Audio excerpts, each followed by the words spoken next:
ya Pak ya. Bismillahirrahmanirrahim. Al-haditsus sadisu wassalasun. Hadis nomor 36. Bismillahirrahmanirrahim. An Abi Hurairah, dari sahabat Abi Hurairah.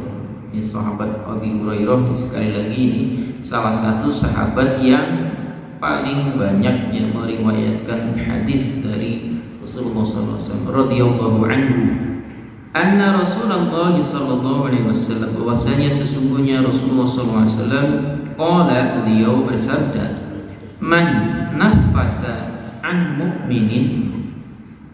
Kalau tajwid itu hanya wajib untuk diterapkan dalam membaca Al-Qur'an. Kalau baca hadis boleh pakai tajwid, boleh tidak. Nah, jadi saya misalkan an mu'minin boleh baca seperti itu, boleh an mu'minin menggunakan idgham. Tapi saya karena membacanya penggalan-penggalan untuk memaknai satu perkata, ya kata per kata, jadi saya jarang menggunakan tajwid ya. Man nafasa, barang siapa yang melapangkan an mu'minin, dari seorang mukmin, kurbatan itu kurbah itu kayak apa ya, kesusahan ya, rupek ya, kesusahan, mingkur bitunya, dari kesusahan dunia. Nafasallahu, maka kelak Allah akan melapangkan anhu, darinya, kurbatan, suatu kesusahan, min kurabi yaumil qiyamati, dari kesusahan-kesusahan di hari kiamat. Ini satu pesan pertama. Wa man yassara, dan barang siapa yang memudahkan, ala muksirin, bagi orang-orang yang sedang kesulitan, yassarallahu, Allah, kelak Allah akan memudahkan alaihi, baginya, fid dunya, dalam urusan dunia, wal akhirah, dan juga dalam hal urusan akhirat. Ini yang kedua, pesan kedua.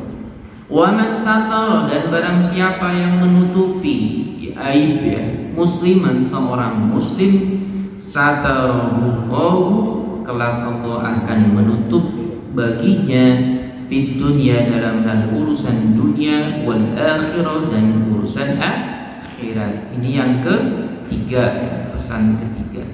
Wallahu fi aunil abdi ma kana al abdu fi auni akhihi, dan Allah itu Allah beserta ya, pertolongan seorang hamba, maka al abdu, selagi hambanya itu, fi auni akhihi, suka menolong saudaranya. Wa man salaka tariqan, dan barang siapa, salaka yang mengambil, tariqan yaltamisu fihi ilman, barang siapa yang menjalani suatu jalan, yaltamisu fihi ilman, dalam hal ia itu ingin mencari ilmu, sahalallahu lahu bihi tariqan ila jannah, Allah akan memudahkan ya, sahala itu bedanya dengan yasaro itu apa Pak?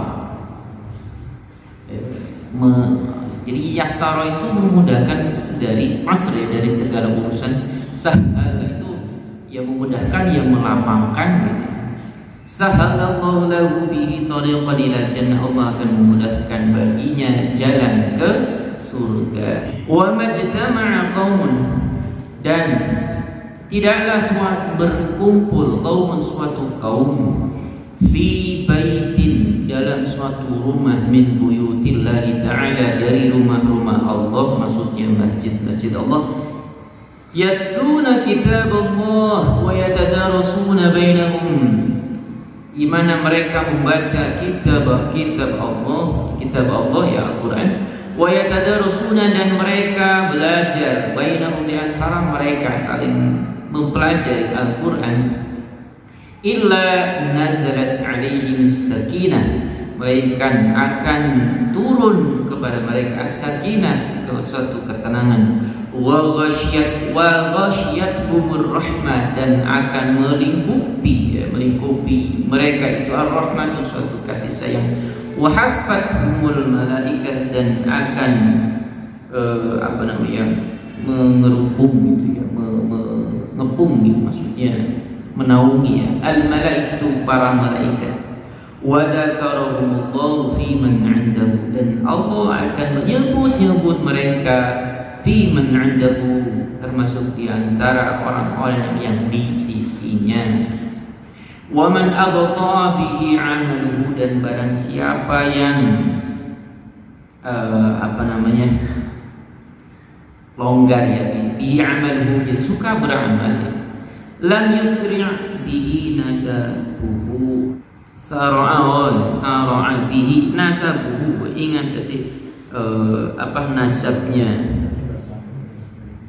Jadi ini hadis ini tuh dulu saya dengar penjelasannya dari almarhum Ustadz Hilman Rosyad gitu, di kajian MG pagi ya, radio pagi.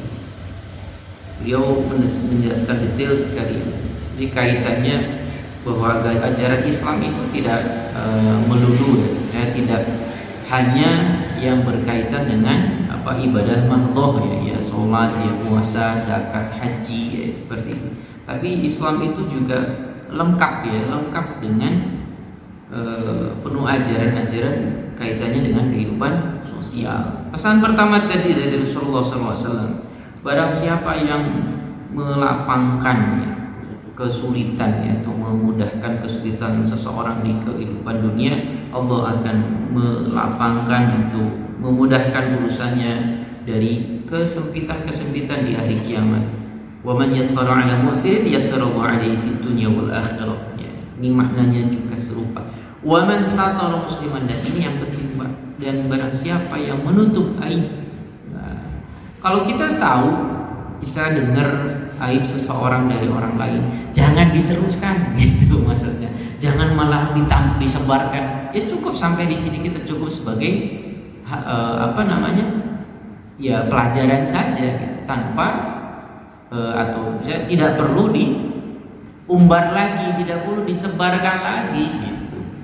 Misalkan ada orang-orang tiba-tiba jeletuk cerita si eta mah gini, ya sudah, gitu aja cukup. Jangan dia mungkin yang ngajak bicara kita itu masih diajak. Biasanya itu ingin mencari teman untuk ngerasani, untuk mencari teman untuk gibah. Padahal itu hal yang ya sepatutnya kita hindari ya, tidak perlu semakin digali, dikorek-korek ya. Yang gak ada untungnya bagi kita. Lain halnya kecuali dalam urusan persidangan, dalam mencari kebenaran, dalam dakwaan, yang seperti kemarin hadis nomor berapa itu tuh? 32 apa ya? Ya 32. Jadi kalau ada dakwaan, ya orang itu harus membuktikan bahwa dia memang benar, ada saksi, ada bukti itu. Dan dia harus siap disumpah manakala terbukti bersalah, ya kena hukuman seperti itu.